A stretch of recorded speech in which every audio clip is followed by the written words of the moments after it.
A warm welcome to your Barbados Today Evening News Update for Monday, October 18. Barbados is in line to benefit from new markets and tens of thousands of visitors with the reintroduction of a direct flight from Europe.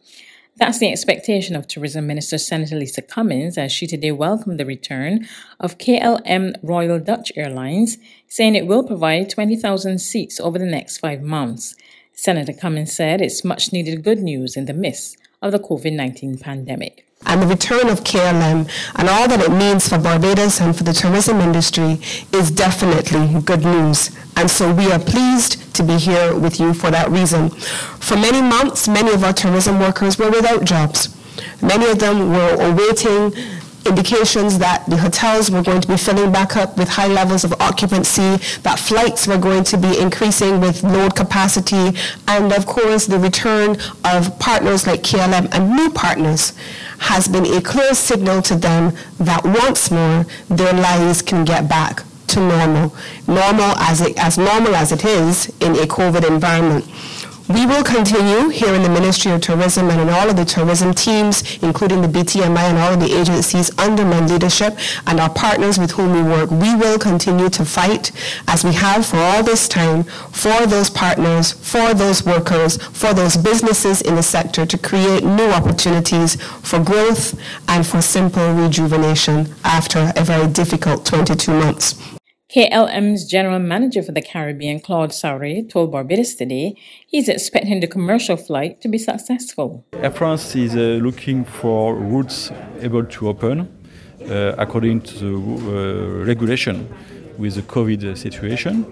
And it's true that what is important is to have a destination which is safe. The measures taken by the government in Barbados are strict, but at least it's a way to feel secure for the customer willing to enjoy the holidays in Barbados. So we do believe that there is a potential. Last time we came, it was 20 years ago. And the first time an aircraft landed in Barbados, it was 83 years ago. So we do believe that Barbados has a great potential because the service is amazing in Barbados and the islands. So we believe that with 3 flights a week, we can make it possible because, like we said, it's not only Amsterdam we are linking the Europe and the rest of the world. And it's true, like the minister said, that Nordics, Italian, French market are huge for the Barbadians to attract tourists in the coming winter for the next 5 months. In other news this Monday, COVID-related deaths increased by 1 today to reach 120. A 50-year-old man is the latest patient to succumb to the viral illness. 203 new coronavirus cases, 87 males and 116 females, were confirmed from 1,913 tests conducted by the Besta Santos Public Health Laboratory. The new positives comprise 52 persons who are under the age of 18 and 151 who are 18 years and older. There are 595 people in isolation facilities and 3,269 in home isolation. Confirmed COVID-19 cases recorded since March last year stand at 13,171. Under the National Vaccination Program for COVID-19, the total number of persons who are fully vaccinated is 117,020, or 43.2% of the total population, or 51.2% of the eligible population. Anglican Bishop Michael Maxwell today voiced his concern about the spiraling COVID-19 outbreak on the island, urging Barbadians to take the vaccine and adhere to the protocols. In his pastoral message on the Feast of St. Luke, he said there's no time to waste and Barbadians must act now. Due to the presence of the Delta variant, we have reached that point where there is a wide community transmission of the virus. And we need to act now, more than ever, to halt this spread and to be resolute in the preservation of our lives and our mental and social well-being. We began this year with just 7 deaths due to COVID-19. However, those numbers have risen steadily, and so far we have already lost just over 100 precious lives over these last few months. This, my dear friends, is indicative that we as citizens have been letting down our guard and not doing our utmost to secure our lives and that of others. We have not been exercising enough due care and attention, even at a time when our God has provided us with the wisdom to recognize the seriousness of the situation and the destructive nature of COVID-19. He appealed to citizens who are medically able to take COVID-19 vaccines to do so as soon as possible. Today we have available to us a number of vaccines that have proven to score not 100%, but a high percentage of success in boosting and enabling our immune system to fight off this deadly virus should we become infected, and also to limit our ability to spread it on to others. I therefore exhort you to take one of these vaccines if you are medically able to do so. And if you're not, I urge you to double your efforts in building up your immunity. And whether you are vaccinated or not, to closely follow the required protocols to avoid being infected. There's regional and international news after this short break. Hi, my name is Michelle Thompson. I'm a visually impaired person. I am also a member of the National United Society of the Blind of Barbados. I am vaccinated. I took the vaccination due to the fact that I am diabetic, I'm asthmatic, and I also have high blood pressure.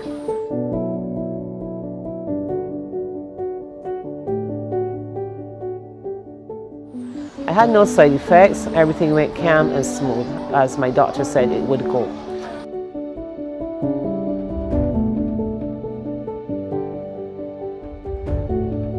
Please, people, go ahead and do the right thing. Let's roll up our sleeves and get back to living.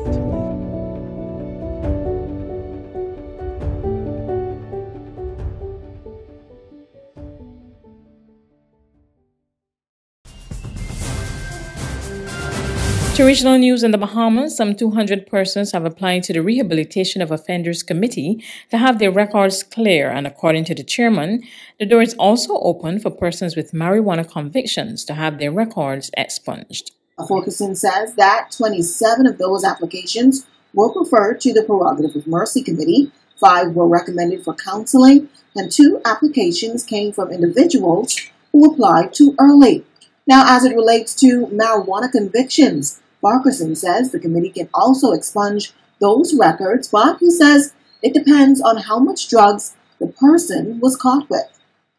Persons who have been convicted for minor matters as relates to marijuana.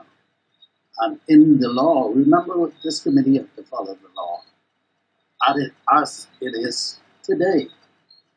And under the law, if someone is caught with marijuana, less than 10 pounds, this committee can deal with expungement of that particular record, provided the rehabilitation period under the Act for young persons and first-time offenders is 2 years. Normally, in any other offense, it's 5 years. And therefore, because of our focus on young persons and first-time offenders, the rehabilitation period is 2 years. On the international front, world leaders are paying tribute to former U.S. Secretary of State Colin Powell, who died today of COVID-19 complications at age 84. Powell became the first African-American Secretary of State in 2001 under Republican President George W. Bush. CNN looks back at his illustrious career. Colin Powell, a soldier turned statesman, made history on many fronts. The first African-American and youngest chairman of the Joint Chiefs of Staff, and later, the first African-American Secretary of State. So I've always felt strongly that you should try to solve conflicts in this world through negotiations, through diplomacy. Anytime we can solve a problem that way and not use force and satisfy our objectives, let's push for that. Powell grew up in the Bronx, New York. His parents emigrated from Jamaica. By his own admission, he was not an outstanding student. It's been amusing over the years to have people come to me and say, well, General Powell, you're chairman of the Joint Chiefs of Staff. When did you graduate from West Point? Couldn't have gotten in. He enrolled in the City College of New York. Geology was his major, but the ROTC became his passion.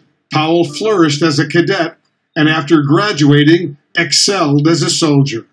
He served 2 tours of Vietnam before earning a prestigious fellowship working for the Office of Management and Budget during the Nixon era in 1972. Afterwards, Powell returned to his troops, eventually becoming a general, and went back to the White House in 1987 as President Reagan's National Security Advisor. Then, in 1989, the general became the highest-ranking officer in the U.S. military when President George H.W. Bush named him chairman of the Joint Chiefs of Staff. Our strategy to go after this army is very, very simple. First, we're going to cut it off, and then we're going to kill it. How long have you been there? You've been there the whole time? Powell became a household name during the first Gulf War.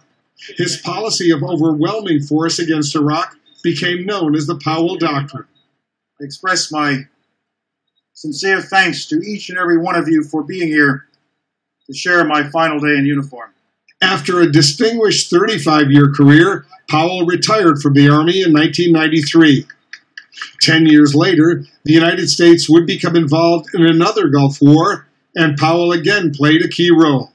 My colleagues, every statement I make today is backed up by sources, solid sources. These are not assertions. What we're giving you are facts and conclusions based on solid intelligence. Then Secretary of State Powell made a case in front of the UN Security Council, arguing that Iraq posed a grave threat to the world because, he said, they had weapons of mass destruction. The following month, the U.S. invasion began. The war lasted more than 8 years. No weapons of mass destruction ever turned up. I regret it now because the information was wrong. After 4 years as President George W. Bush's Secretary of State, Powell returned to private life. He spent his civilian years empowering youth through his projects, America's Promise Alliance and the Colin Powell School for Civic and Global Leadership. That's news, but for the very latest, visit our website at www.barbadostoday.bb. You can also subscribe to our e-paper, email updates, or like us on Facebook, and sign up for our breaking news alerts via WhatsApp. We're also on Izumi Media and bus terminals, as well as screenplay at supermarkets and gas stations near you. You can also hear us on Mix 96.9 FM and Capital Media HD 99.3 FM.